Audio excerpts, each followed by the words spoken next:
I feel lucky. And yet I remember when you called me in 2017. Yes. And or in 2016, and I had a great year of working throughout that time. And you were like, I met this kid, David.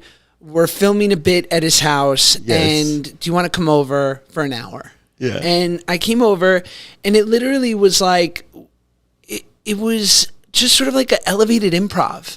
Like, Here was the scenario, and I'm going to do my thing, you do your thing. We'll top each other on jokes. If something's not working, we'll come up with a better joke. Yeah. And we did that for an hour, and I remember when we were done thinking, if they call me again to do that, I'll do it again. Yeah. And I didn't know that we would, do it pretty much, every week for the next 2 years. But again, it just felt like so fun. I was like, I'm just with other like theater nerds creating something. Yeah. And I felt really lucky to feel creatively sort of driven during that time where you're right. Like I was kind of going through this weird career time.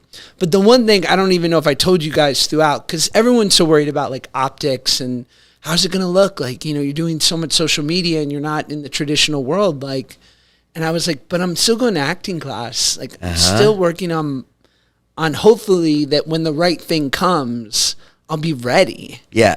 And I just had to believe that if I was right for a part, that person who saw me have a great audition wasn't going to go, yeah, but isn't he on YouTube? Right. Or isn't he on Vine? They'd be like, who cares? Yeah. He's right. He gave a good audition. You were right. You had the foresight to like get on social media, and now you have like 14 million followers on Instagram. It's unbelievable. It's got to be helpful and not hurtful. It's totally helpful. But when we started on Vine, there was no case study. There was no The Rock, like on social media at least, or where people really embraced it. You just said, fuck it. You're just like, I'm just going to do this. I like it. I think it's fun. I don't care if it affects me. And I talk about this in my book where I remember when I got my first brand deal it was 2014. Yep. With a small dating app called Badoo. Badoo. Yes. You make money from Badoo? I made $2,500 from Badoo once. The best. Yeah. Badoo. Shout out Badoo. Yeah. And I just remember that I'd had some success on Vine. It was like a year into it. I could see these other people who were successful, and they were like doing these brand deals, making like real proper money. And I thought, if given the opportunity, I too would like to make some money.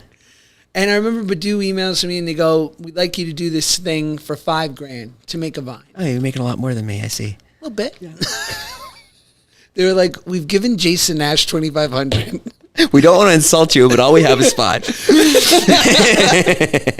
That was a mistake. We overpaid Jason. No. But here we are. I'm not going to let you shit on yourself during this podcast. Oh, I don't care. I love it. You are literally one of the funniest, most talented. I'm doing it. I'm going to make you uncomfortable on your own pod. When you came into the videos, into the vlogs, that was when I was like, oh, damn. I was like, now we got something. Because you are so talented as a comedian. You were fucking bred. You've been doing it since you were 6 years old. It's like, it's literally like when you play basketball with like a somebody that's just been playing forever, or somebody that's played tennis since they were 7. You're just like, you're that far above. And then you came and you slummed it with us, but you made all of us better. You made David better. You made me better. When you would come over, I'd say to David, I was like, okay, we gotta make this good. Like, we gotta make sure this is funny. And David was the same way. He'd be like, yeah, it's gotta be funny. He's like, yeah, don't worry.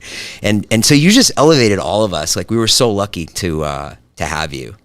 Well, I appreciate it. And I remember, I'm going to quote you, there was this bit where I was recording you, and it was the first like 2 or 3 months, because like you guys had established a comedic voice. Yeah. And so I had to learn it to like come in, even though it's obviously going to be reminiscent of comedy is comedy inevitably. Yeah. But like you kind of want to be able to speak the language of your fellow performers.